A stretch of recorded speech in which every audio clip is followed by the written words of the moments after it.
राधे राधे सभी भक्तों। आज हम श्रीमद् भागवत गीता के अध्याय 1 के श्लोक 21, 22, 23 और 24 के बारे में पढ़ेंगे। इससे पहले हम श्लोक 20 तक पढ़ चुके हैं। श्लोक 21।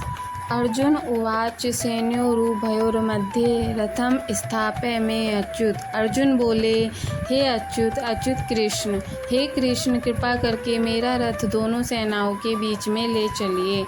अर्जुन भगवान श्री कृष्ण से कहते हैं कि कृपया मेरा रथ दोनों सेनाओं के बीच में खड़ा कीजिए ताकि मैं युद्ध के पहले अपनी स्थिति देख सकूं। श्लोक 22।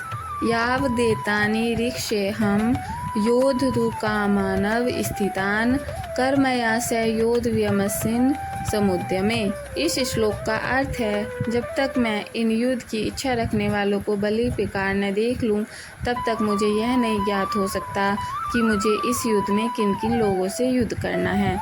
अर्जुन कहते हैं कि मुझे यह देखना है कि किस किस से मुझे युद्ध करना पड़ेगा, इसलिए मुझे उन योद्धाओं को देखने दीजिए जो युद्ध की इच्छा से मैदान में डटे हुए हैं। श्लोक 23।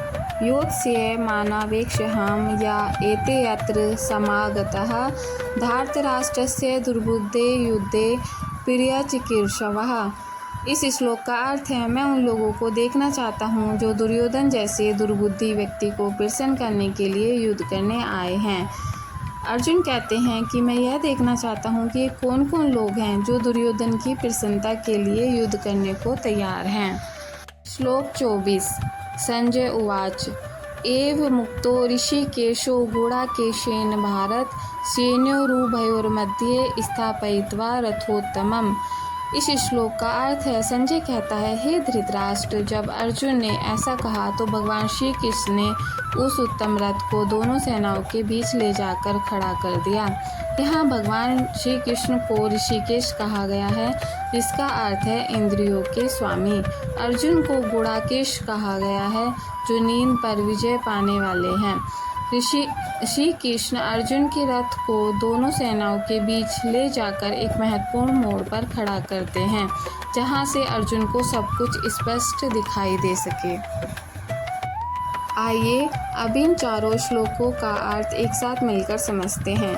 जब अर्जुन ने श्री कृष्ण से कहा कि मेरा रथ दोनों सेनाओं के बीच ले चलो ताकि मैं देख सकूं कि कौन कौन लोग युद्ध के लिए खड़े हैं, तब भगवान श्री कृष्ण, जो ऋषिकेश हैं यानी इंद्रियों के स्वामी, अर्जुन के रथ को सेनाओं के बीच ले जाकर खड़ा करते हैं। श्री कृष्ण जानबूझकर रथ को भीष्म और द्रोण जैसे आदरणीय व्यक्तियों के सामने खड़ा करते हैं, क्योंकि वे जानते हैं कि यही अर्जुन की सबसे बड़ी भावात्मक परीक्षा होगी। श्री कृष्ण जानबूझकर रथ को भीष्म और द्रोण जैसे आदरणीय व्यक्तियों के सामने खड़ा कर देते हैं। अर्जुन जब इधर उधर देखता है तो वो केवल दुश्मनों को नहीं बल्कि अपने ही सगे संबंधियों को देखता है। अपने चाचा, दादा, गुरु, भाई, बेटे, पौत्र, मित्र, ससुर सभी अपने अपने अस्त्र शस्त्र लिए युद्ध के लिए तैयार खड़े हैं। उसका वीर हृदय करुणा से भर जाता है, उसका मन विचलित हो जाता है। अर्जुन सोचने लगता है, क्या मैं इनको मारने के लिए आया हूँ? यही वह क्षण है जहाँ से श्रीमद् भागवत गीता की असली शुरुआत होती है, जब श्री कृष्ण उसे जीवन, धर्म और आत्मा का वास्तविक ज्ञान देंगे। राधे राधे।